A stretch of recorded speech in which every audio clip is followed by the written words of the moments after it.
जय हिंद साथियों, मैं उत्तम चौहान आप सभी का पिनाकल के ऑनलाइन प्लेटफॉर्म पर स्वागत करता हूं। मैं आशा करता हूं कि आप सभी खुश हैं, स्वस्थ हैं और अपनी तैयारी बहुत बेहतरीन तरीके से कर रहे हैं। देखिए दोस्तों, हम जो हैं जनरल स्टडीज़ के 6500 प्लस TCS MCQ कर रहे हैं, जिसके अंदर मैं आपको साइंस करवा रहा हूं। और साइंस का आज लगभग लास्ट लेक्चर है। मैं फिजिक्स, केमिस्ट्री और बायोलॉजी सभी सेगमेंट्स के क्वेश्चंस जो है कंप्लीट करवा चुका हूं। हालांकि इस बुक के अंदर सारे क्वेश्चंस को एक्सप्लेनेशन जो है दी गई है, बट फिर भी हम जो है आपको एक्स्ट्रा कुछ एक्सप्लेन कर रहे हैं ताकि आपको समझने में जो है आसानी रहे और आप अच्छे से किसी चीज़ों को कर सकें। चलिएगा स्टार्ट करते हैं आज की हमारी क्लास को। 5th एडिशन है इस बुक का, और जो है हिंदी और इंग्लिश दोनों मीडियम में ये अवेलेबल है। आप बुक को खरीद लिए और ज़्यादा से ज़्यादा जो है बताएं कि बुक का कंटेंट जो है वो बहुत ही ज़्यादा बेहतरीन है। स्टार्ट करते हैं आज के क्वेश्चंस को। मिसलेनियस क्वेश्चंस हैं बायोलॉजी के। आज का पहला क्वेश्चन पिरामिड से है और ये मैं सारा आपको अच्छे से एक्सप्लेन करके समझा चुका हूं। देखिए, a pyramid of biomass is a diagram that shows the population at each level of food chain. Accordingly dash occupy the base with the highest biomass.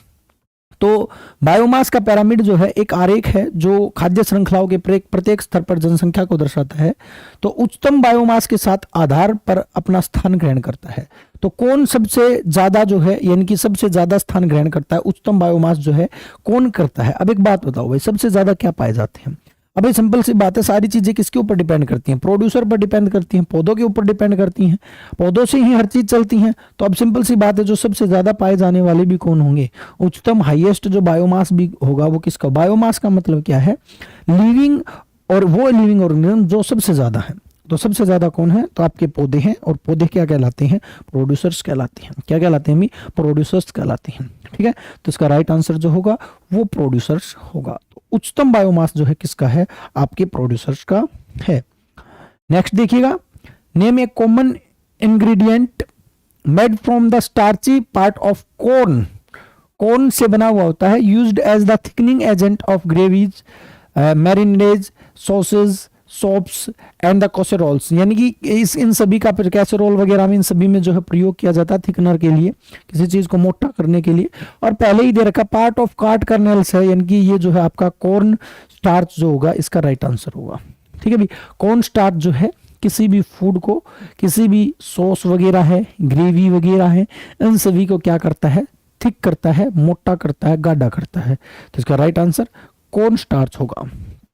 Question है, द बैक्टीरियल फ्लैगेलम। फ्लैगेलम क्या होता है? जिसके 3 part हम कर चुके हैं, filament है, बेस बॉडी है, हुक है। ये जो होते हैं ये फ्लैगेलम होता है। तो इसने क्वेश्चन पूछा, composed of 3 major structural elements, which of the following is not one of this element. इनमें से कौन सा नहीं है, क्वेश्चन ये पूछा है। तो हुक है, फिलामेंट है, बेस है, लेकिन टार्सो जो है ये इसका राइट आंसर होगा। ये इसका पार्ट नहीं होता है, क्योंकि 3 ही पार्ट होते हैं, hook, filament and basal. Right answer A होगा। नेक्स्ट देखिएगा, which act was enacted in India with aim of curbing illegal trade of wildlife and derivative parts. यानी कि वन्य जीवों और व्युत्पन्न भागों को अवैध व्यापार को रोकने के लिए 1972 में एक्ट हुआ था, जिसका नाम था वन्य जीव संरक्षण अधिनियम, वाइल्ड लाइफ प्रोटेक्शन एक्ट 1972। इसका राइट आंसर होगा 1972 जो होगा इसका राइट आंसर होगा। ये सारे के सारे एक्ट आप याद रखिएगा, क्वेश्चन पूछ सकता है। इन्वायरमेंटल प्रोटेक्शन एक्ट कब हुआ था? 1986 में हुआ था, इन्वायरमेंट को प्रोटेक्ट करने के लिए हुआ था।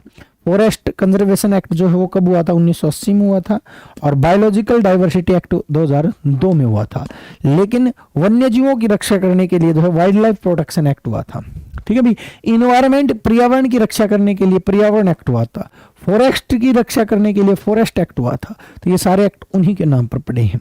नेक्स्ट देखिएगा, फाइटोप्लैंक्टन। फाइटोप्लैंक्टन क्या होते हैं? वे पौधे जो समुद्र में उगते हैं, मैरीन में उगते हैं, यानी कि जो जल इकोसिस्टम जो होता है उनके प्रोड्यूसर होते हैं फाइटोप्लैंक्टन। इनको जू प्लैंक्टन खाते हैं और जू प्लैंक्टन को फिशेज खाती हैं। ठीक है, मछलियां खाती हैं। Small sea dwelling organisms belongs to which trophic level of food web. किससे बिलोंग करते हैं ये? तो ये जो है आपके प्रोड्यूसर्स से बिलोंग करते हैं, प्राइमरी प्रोड्यूसर्स जो होंगे इसका राइट आंसर होगा। ये प्रोड्यूसर्स होंगे, इनको जो है कंज्यूमर खाएंगे और उनको टॉप कंज्यूमर खाएंगे। तो ये क्या होते हैं? फाइटोप्लैंक्टन जो है आपके जो है प्राइमरी प्रोड्यूसर होते हैं। नेक्स्ट क्वेश्चन देखिएगा, वाई आर स्पीसीज ऑफ मोस यूज्ड एज फ्यूल। मोस होता है, आप सभी को पता है, ब्रायोफाइटा प्लांट का एग्जांपल है मोस, जिसको हम फुनेरिया के नाम से जानते हैं। इसका दूसरा नाम क्या होता है, फुनेरिया होता है, फुनेरिया होता है इसका दूसरा नाम। ब्रायोफाइटा प्लांट है। तो मोस की प्रजाति का उपयोग ईंधन के रूप में किया जाता है। इसका रीजन जो है आपसे पूछा। अब देखो भाई, ईंधन का मतलब क्या है? ईंधन का मतलब वो है जो अच्छे से जल सके, जो अच्छे से जल सके, या फिर जिसकी कैलोरीफिक वैल्यू जो है अच्छी हो। अब देख लेते हैं फिर भी इसके अंदर क्या है। प्रोवाइड बिटुमिनस फॉर एनर्जी, ऊर्जा के लिए बिटुमिनस प्रदान करता है। Provide peat that have long been used as fuel, लंबे समय से ईंधन के रूप में उपयोग किया जाने वाला पिट प्रदान करता है। एक बात याद रखिएगा, मोसिस प्लांट से जो है, मोसिस प्लांट से आपका पिट यानी कि सबसे लो क्वालिटी का कोयला प्राप्त किया जाता है। तो इसका राइट आंसर जो होगा वो बी होगा। ठीक है, तो पिट प्रोवाइड करता है कौन भी? आपका मोस, मोस या फुनेरिया। नेक्स्ट पर चलते हैं। The foul smell from a body especially during a sultry summer is due to action of dash on sweat। विशेष रूप से उमस भरी गर्मी के दौरान शरीर से निकलने वाली दुर्गंध पसीना पर डैश की क्रिया के कारण होती है। तो किसकी क्रिया की वजह से जो है हमारी बॉडी से जो है स्मेल आती है? तो वो जो है बैक्टीरियल इन्फेक्शन होता है। बैक्टीरिया जो होते हैं वो बॉडी के अंदर स्मेल लाके आते हैं। ठीक है, तो इसका राइट आंसर क्या होगा भाई? बैक्टीरिया होगा। मॉइस्चर मत कर देना, नमी की वजह से स्मेल नहीं आती है, वो बैक्टीरिया होते हैं जिनके अंदर से स्मेल आती है। ठीक है, तो सी जो होगा इसका राइट आंसर होगा। नेक्स्ट अभी, Saccharomyces cerevisiae is commonly used to make. तो सच्चा रोइसस सर्विसिया जो है किसके लिए प्रयोग किया जाता है? तो इसका प्रयोग जो है किसमें किया जाता है? तो इसका प्रयोग जो है ब्रेड बनाने में किया जाता है। तो आप डायरेक्ट याद रखोगे, इसमें फैक्ट है। तो इस प्रयोग आमतौर पर किसको बनाने के लिए किया जाता है? तो इसका उपयोग जो है सच्चा रोइसस सर्विसिया जो है इसका प्रयोग ब्रेड बनाने में किया जाता है। नेक्स्ट देखिएगा, which of the following does not belong to kingdom fungi. कौन सा फंगी से बिलोंग नहीं करता है? फंगी किंगडम से। देखिएगा, 5 किंगडम क्लासिफिकेशन हेटेकर ने दी थी, जिसमें आपका animal kingdom, plant kingdom, protozoa और जो है मोनेरा, प्रोटिस्टा और जो है आपका मोनेरा और जो फंगी, ये जो है आपके किंगडम थे 5। तो इनमें जो है आपसे किस क्वेश्चन पूछा है, कौन सा बिलोंग नहीं करता है? तो फंगी से कौन बिलोंग नहीं करता है, क्वेश्चन ये पूछा है। देखिएगा, म्यूकर, राइजोपस, एस्परगिल्स, यूग्लिना प्रोटोजोआ से बिलोंग करता है। यूग्लिना जो है क्या है? प्रोटोजोआ है, प्रोटोजोआ है, याद रखिएगा, यूग्लिना प्रोटोजोआ है। तो ये प्रोटोजोआ से बिलोंग करता है यूग्लिना। तो इसने यही पूछा कौन सा नहीं करता, तो Euglena is the right answer. Next है, in the context of spread of germs by the faecal matter which of the following does not figure in the F diagram. मल पदार्थ द्वारा रोगाणुओं के प्रसार के संदर्भ में निम्नलिखित में से कौन सा एफ डायग्राम में नहीं आता है? तो कौन सा जो है एफ डायग्राम में नहीं आता है, मैं बता देता हूं आपको। ठीक है, एफ डायग्राम में फिंगर्स, फ्लूइड्स एंड फ्लाइज आती हैं। एफ डायग्राम का मतलब एफ से जितनी भी ये चीजें स्टार्ट होती हैं जो मतलब बैक्टीरिया को फैलाती हैं, रोगाणुओं को फैलाती हैं। तो आपकी फिंगर्स के ऊपर बैक्टीरिया होते हैं, बिल्कुल ठीक है। फ्लूइड्स के अंदर बैक्टीरिया होते हैं, ठीक है। फ्लाइज भी बैक्टीरिया फैलाते हैं, बिल्कुल ठीक है। लेकिन फंगी ये जो है आपके एफ डायग्राम में नहीं आती है। एफ डायग्राम में आपकी फंगी नहीं आती है। नेक्स्ट क्वेश्चन देखिएगा, कोलोइडल सिस्टम्स सच एज गम, स्टार्च, प्रोटीन्स, सेलुलोज, अगर अगर, gelatin when placed in water, जब इन सभी को वाटर में रख दिया जाता है, will absorb a large volume of water and swell up, और बहुत ज्यादा वाटर को एब्जॉर्ब कर लेती हैं और जो जाती हैं स्वेल हो जाती हैं, फूल जाती हैं। ठीक है, दीज सब्सटेंसेस आर कॉल्ड, इन सब्सटेंसेस को हम क्या कहेंगे? जब ये सारी चीजें पानी में रखने पर फूल जाएंगी, और फूलने को इन सब्सटेंस को हम क्या कहेंगे? तो इन सब्सटेंस को जो पानी में रखने पर फूल जाते हैं उनको हम इम्बीबेंटस कहते हैं। क्या कहते हैं? इम्बीबेंटस के नाम से जानते हैं। तो इसका राइट आंसर डी होगा, imbibants is the right answer. Next question पर चलेंगे, what do you call the maximum sustainable size of resident population in a given ecosystem? किसी दिए गए परितंत्र में निवासी जनसंख्या के अधिकतम धारणीय आकार को आप क्या कहते हैं? तो अधिकतम धारणीय आकार को हम क्या कहेंगे, मैक्सिमम को क्या कहेंगे, उसको हम कहेंगे कैरिंग कैपेसिटी। मैक्सिमम को क्या कहेंगे हम, कैरिंग कैपेसिटी कहेंगे। कितनी कैरिंग कैपेसिटी, जनगणना का मतलब तो किसी को जनगणना करना, क्रूड ऑयल का मतलब कच्चा तेल हो गया, ठीक है। और जो है केस दर, कितने केस आ रहे हैं, लेकिन जो है कैरिंग कैपेसिटी जो होती है वो आपकी maximum sustainable size of resident population कहलाएगी, ठीक है। इकोसिस्टम के अंदर याद रखिएगा, फैक्ट में ही याद रखिएगा। What is the term circadian rhythm associated with. तो सर्केडियन रिदम जो है वो किससे रिलेट करती है, तो आपको डायरेक्ट फैक्ट में याद रखना है। आपका सर्केडियन रिदम जो होता है वो बॉडी क्लॉक से के मतलब जो है बॉडी क्लॉक के ऊपर एसोसिएटेड होता है। एसोसिएटेड विद किसके साथ संबंधित है, तो बॉडी क्लॉक के साथ संबंधित है। तो फैक्ट में ही याद रखना। ये क्वेश्चन है, मिसलेनियस क्वेश्चन है, इसमें कुछ है नहीं, इसलिए मैं ज़्यादा समय आपका नहीं खराब कर रहा हूँ, नहीं और कुछ। जल्दी जल्दी जो है इन क्वेश्चंस को कर लेते हैं। लास्ट अपना बायोलॉजी का जो है ये सेशन चला हुआ है। नेक्स्ट क्वेश्चन पर चलते हैं। विच of the following is a ruminant animal. जिनके पास रूमेन पाए जाते हैं, यानी कि ऐसा स्टमक पाया जाता है, ये एनिमल क्या करते हैं, पहले फूड को अंदर ले जाते हैं और उसके बाद बाहर निकाल के जो है जुगाली करते हैं, जिनको हम जुगाली करने वाले रूमिनेंट एनिमल कहते हैं। तो कौन सा रूमिनेंट है, तो देखिएगा, नहीं तो घोड़ा, गधा, मुर्गी, नहीं गाय, भैंस, ऊंट, ये जो होते हैं आपके रूमिनेंट होते हैं। हॉर्स, घोड़ा जो है आपका रूमिनेंट नहीं होता, डोंकी, गधा भी नहीं होता, हैन, मुर्गी भी नहीं होती। तो D is the right answer. Dash is any substance that causes your immunity system to produce antibodies against it। कोई भी पदार्थ है जो आपके प्रतिरक्षा प्रणाली को उसके खिलाफ एंटीबॉडी का उत्पादन करने का कारण बनता है, उसको हम क्या कहते हैं। तो एंटीबॉडी कौन बनाते हैं, एंटीजन बनाते हैं। एंटीबॉडी को कौन बनाते हैं, एंटीजन बनाते हैं। भाई हमारी बॉडी के अंदर डब्ल्यूबीसी होती हैं, डब्ल्यूबीसी के पास एंटीजन होते हैं। एंटीजन किसी भी बैक्टीरिया, वायरस को पहचानते हैं और उसको मारने के लिए एंटीबॉडीज बनाते हैं। तो डब्ल्यूबीसी एंटीजन और एंटीबॉडी बनाती हैं, बात याद रखिएगा। तो इसका राइट आंसर एंटीजन होगा। नेक्स्ट क्वेश्चन देखिएगा। What is full form of OCD. देखिएगा, पहले तो मैं आपको ये बता देता हूं ओसीडी होता क्या है।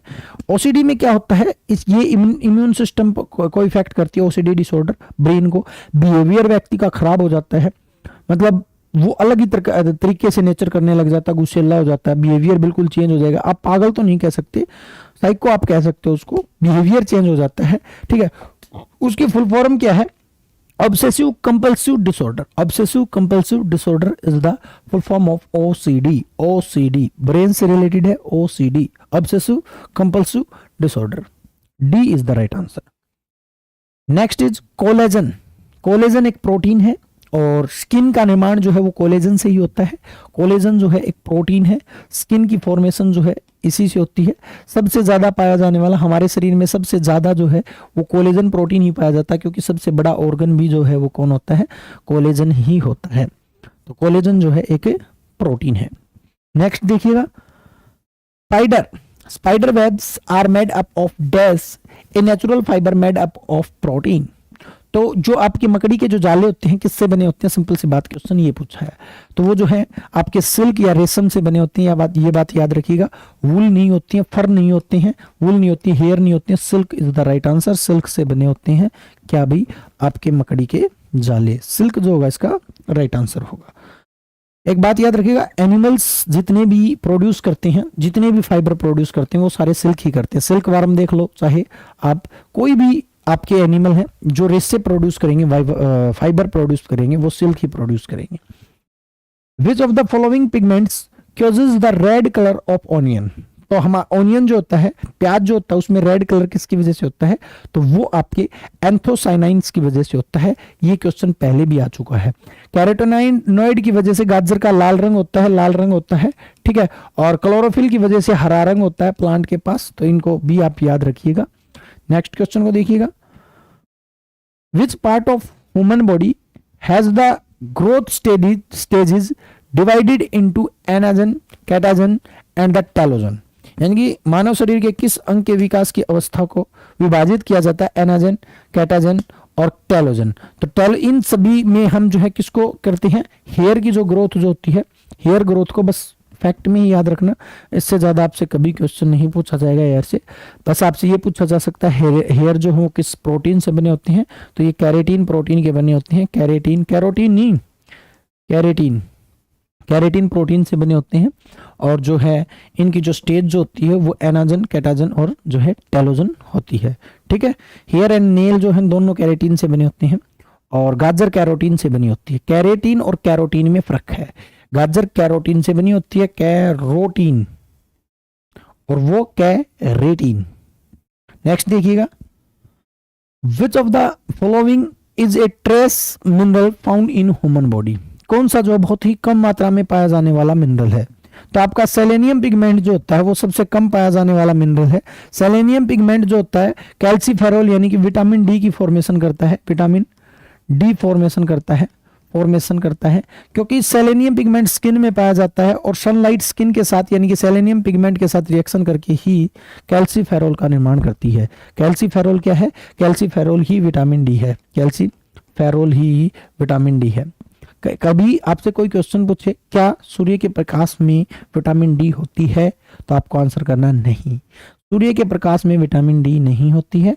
सनलाइट सेलेनियम से रिएक्ट करके आपके किसका निर्माण करता है, कैल्सीफेरोल यानी कि विटामिन डी का निर्माण करता है।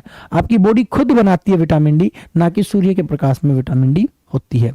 ठीक है, तो ये आप याद रखिएगा, बहुत ही आप ये कह सकते हो बेसिक बात है ये, लेकिन बहुत स्टूडेंट को पता नहीं होती। नेक्स्ट है डिट्राइटिवोरस, in the soil breakdown detritus into the smaller particle, this process is called, मृदा में अपरद को छोटे कणों में तोड़ देते हैं, इस प्रक्रिया को क्या कहते हैं। तो इस प्रक्रिया को हम क्या कहते हैं, जब हम बिल्कुल छोटे टुकड़ों में टूट जाता है अपरदक, उसको हम क्या कहेंगे, उसको हम फ्रेगमेंटेशन कहेंगे। क्या कहेंगे, फ्रेगमेंटेशन। कैटाबोलिज्म कब कहेंगे, जब वो सिंपल इनऑर्गेनिक कंपाउंड में टूट जाएगा तो उसको हम कैटाबोलिज्म कहेंगे। मिनरलाइजेशन क्या कहेंगे, जब मिनरल जो है वो धरती के अंदर, जमीन के अंदर मिल जाएंगे। लीचिंग, जब किसी भी डिट्राइटस से वाटर वेपर उड़ जाएंगे उसको हम क्या कहेंगे, लीचिंग कहेंगे। ठीक है, तो ये सारा प्रोसेस है कैटाबोलिज्म का। तो 5 सिस्टम होते हैं इसमें। नेक्स्ट, और आज का नहीं, ये हमारी बायोलॉजी का लास्ट है, 6500 प्लस साइंस का लास्ट है। 6500 प्लस साइंस मैंने कंप्लीट करवा दी है। लास्ट क्वेश्चन देख लीजिएगा, when a host is exposed to antigens which may be in the form of living or dead microbes or other proteins, antibodies are produced in host body, this type of immunity is called immunity। किस type की immunity जो है इसको हम कहते हैं, जब किसी पोषिता को एंटीजन के संपर्क में लाया जाता है तो पोषिता के शरीर से में बनने वाले सजीव या मृत सूक्ष्म जीव या अन्य प्रोटीन एंटीबॉडी के रूप में हो जाते हैं, और इस प्रकार की प्रतियोगिता को हम क्या कहते हैं। देखिएगा, 2 प्रकार की इम्यूनिटी हमारे पास होती है। मान के चलो हमारी बॉडी के पास किसी बैक्टीरिया, किसी भी वायरस ने अटैक किया, तो अगर हमारी बॉडी ने उस बैक्टीरिया के खिलाफ एंटीबॉडी क्रिएट कर दी और उस बैक्टीरिया को मारकर भगा दिया, तो हम कहेंगे कि हमारी इम्यूनिटी एक्टिव है। जैसे ही बैक्टीरिया का पता चला और मार के उसको भगा दिया, तो इसने यही कह रखा है कि जैसे ही उसने पता चला वैसे ही एंटीबॉडीज क्रिएट कर दी, और एंटीबॉडीज क्रिएट करने का मतलब वो वायरस, वो बैक्टीरिया खत्म कर दिया। दूसरा, कई लोग ऐसे हैं जिनके पास पैसिव इम्यूनिटी है, बैक्टीरिया आ रहा है, शरीर को इफेक्ट कर रहा है, लेकिन उनका शरीर कोई भी रिस्पॉन्स नहीं दे रहा है, उनकी इम्यूनिटी कम है। अब उस पैसिव को हम मेडिसिन लेकर या कुछ आउटर सोर्स के थ्रू उस पैसिव को हम एक्टिव कर रहे हैं। मेडिसिन क्या करती हैं, मेडिसिन जो है वो हमारी इम्यूनिटी को एक्टिव करती हैं, उन रोगों के खिलाफ जो है एंटीबॉडी बनवाती हैं, बनवाने में सहायता करती हैं। ठीक है, तो उसको हम पैसिव बोलते हैं। लेकिन इसने कहा है कि होस्ट बॉडी के मतलब जो है वो जैसे ही माइक्रोब आए वैसे ही उसने क्या कर दिया, जो है तुरंत जो है एंटीबॉडीज बना दी, तो इसको हम क्या कहेंगे, एक्टिव कहेंगे। क्या कहेंगे, एक्टिव इम्यूनिटी कहेंगे, इसको हम एक्टिव इम्यूनिटी कहेंगे। तो ये था भाई आज का अपना, आज का नहीं भाई, ये साइंस का जो है कार्यक्रम था, किसका भी, अपनी 6500 प्लस का, जो हमने कंप्लीट कर लिया। 598 बायोलॉजी से थे, तो फिजिक्स, केमिस्ट्री, बायोलॉजी, ये तीनों जो हैं हम कंप्लीट कर चुके हैं। सेगमेंट कंप्लीट हमारा, और चाहेंगे जाने की अनुमति और मिलेंगे कभी किसी न किसी न्यू मतलब जो है हमारे सेशन के साथ, कोई ना कोई बुक आएगी उसके साथ हम मिलेंगे साइंस के। तो आज के लिए इतना ही, चाहेंगे जाने की अनुमति। जय हिंद साथियों, जय भारत।